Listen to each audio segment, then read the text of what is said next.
नमस्कार मित्रों, आज की इस वीडियो में मैं आप सभी से शेयर करने वाली हूँ वरुथनी एकादशी व्रत के बारे में।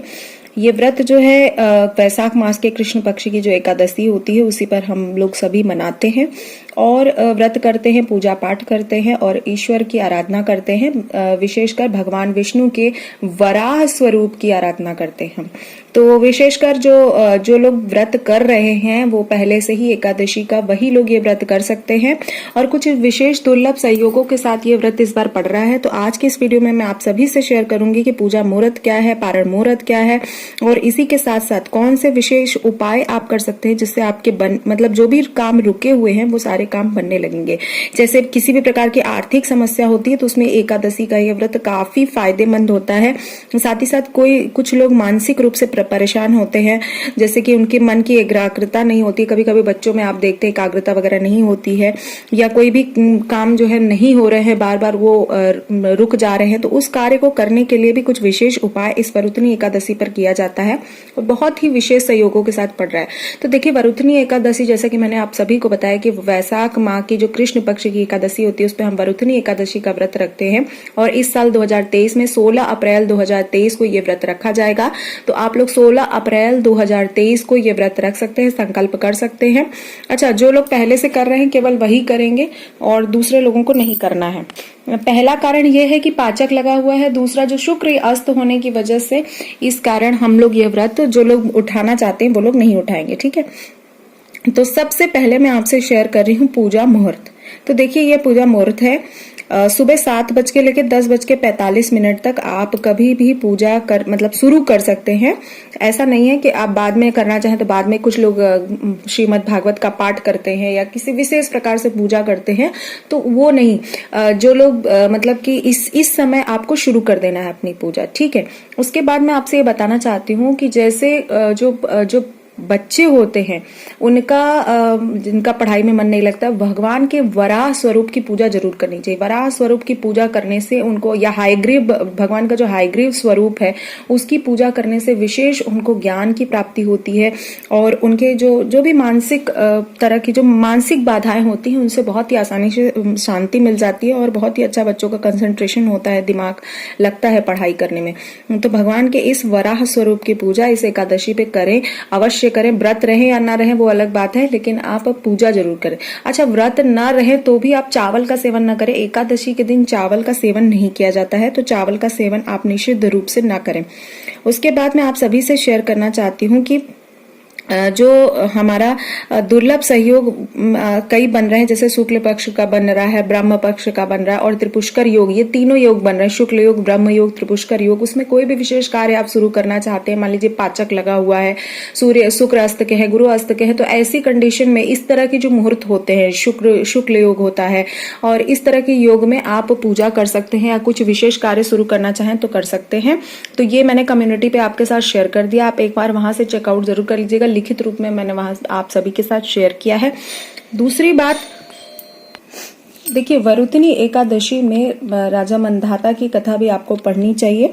इसके अलावा कुछ विशेष उपाय भी आप कर सकते हैं, जैसे कि अगर आपको आर्थिक समस्या है तो वरुथनी एकादशी के दिन विष्णु जी को तुलसी के पत्र चढ़ाने से, भगवान विष्णु को अगर आप तुलसी के पत्र अर्पित करते हैं तो बहुत ही ज्यादा आपकी जो आर्थिक समस्याएं होती है वो बहुत ही जल्द दूर हो जाती हैं।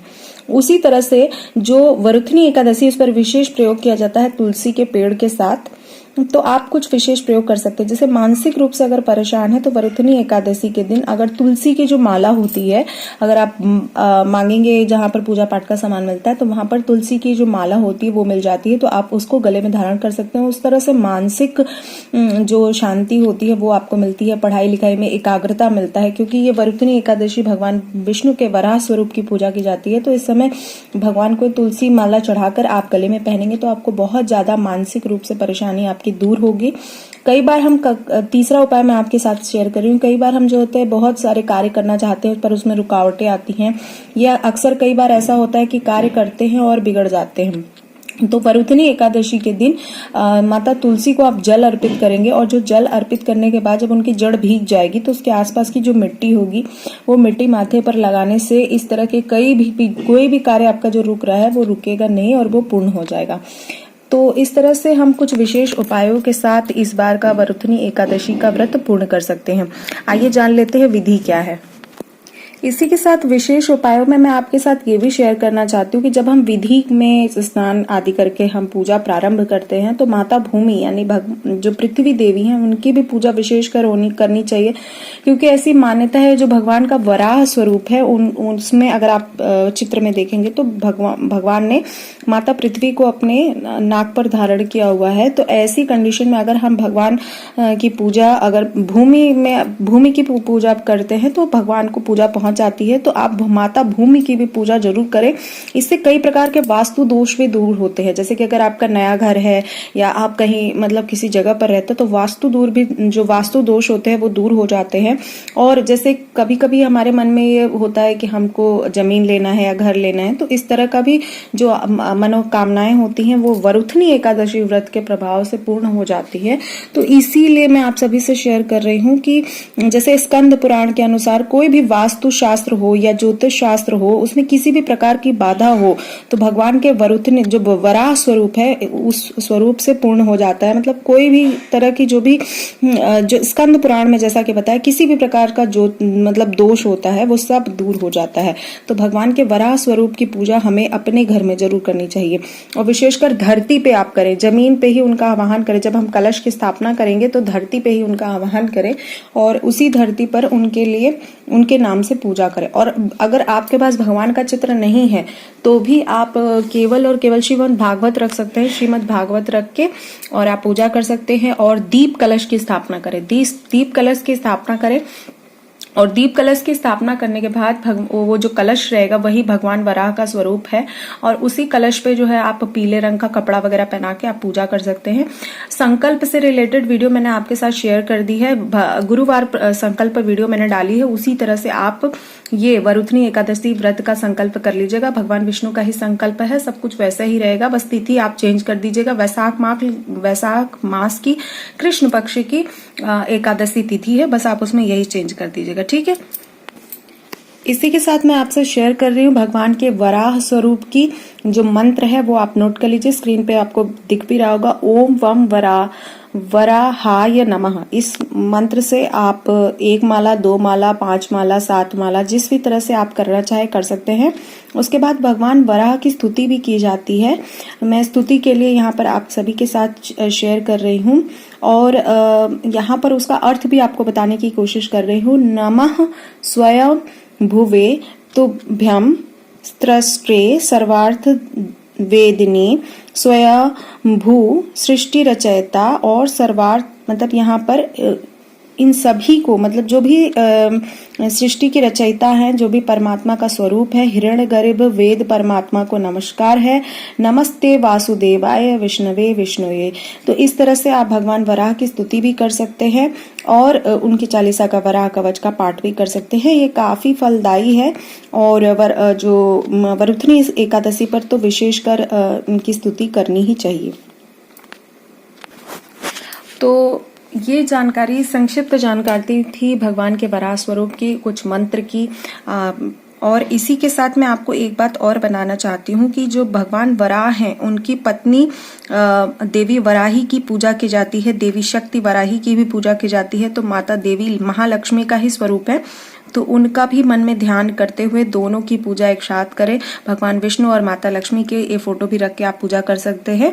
और ऐसा माना जाता है, ऐसी मान्यता है कि जो भगवान के वराह स्वरूप की पूजा करते हैं उनको स्वास्थ्य और धन और जो जमीन से संबंधित विवाद होते हैं उस तरह का जो भी मनोकामना है वो पूर्ण हो जाती है।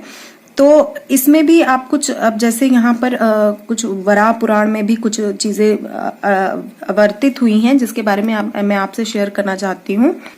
जो लोग पढ़ना चाहें वो लोग हमारे वराह पुराण का भी अध्ययन कर सकते हैं। उसमें शिव पार्वती की कथा, भगवान नारायण की पूजन विधान, कैसे बकायदे पूजा करनी चाहिए। अगर आप नहीं भी करना चाहते हैं तो आप सत्यनारायण भगवान की कथा भी कर सकते हैं, ये भी काफी अच्छा है। उसके अलावा जो वराह पुराण है उसमें रूप तीर्थ, सोम तीर्थ, योग तीर्थ के बारे में बहुत सारे तीर्थों की महिमा बताई गई है कि मोक्षदायिनी नदियां कौन सी हैं, उनकी उत्पत्ति कैसे हुई थी। तो गंगा जल का विशेष प्रयोग से भूमि पूजन के साथ भगवान विष्णु के वराह स्वरूप की पूजा इस वरुथनी एकादशी आपको अवश्य करनी चाहिए। मैंने पूजा मुहूर्त बता दिया आपको और साथ ही साथ विशेष योग भी बता दिया है।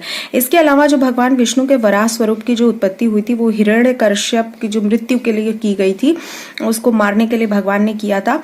और इसके अलावा मैं आपको एक चीज और भी बताना चाहती हूँ कि जो लोग दान करना चाहते हैं, क्योंकि एकादशी पर जो लोग व्रत करते हैं वो दान अवश्य करते हैं, तो मैं दान के लिए आपको ये बताना चाहती हूँ कि जल का दान आप अवश्य करें। बहुत से लोग कलश, मिट्टी का कलश खरीदते हैं, वो उसके साथ दान करते हैं, तो आप वो भी दान कर सकते हैं। और साथ ही साथ अगर आप केवल जल का दान करना चाहें तो जल का भी दान कर सकते हैं। और पशु पक्षियों को तो विशेषकर मैं आपसे निवेदन करूंगी कि उनको जल का दान अवश्य करें।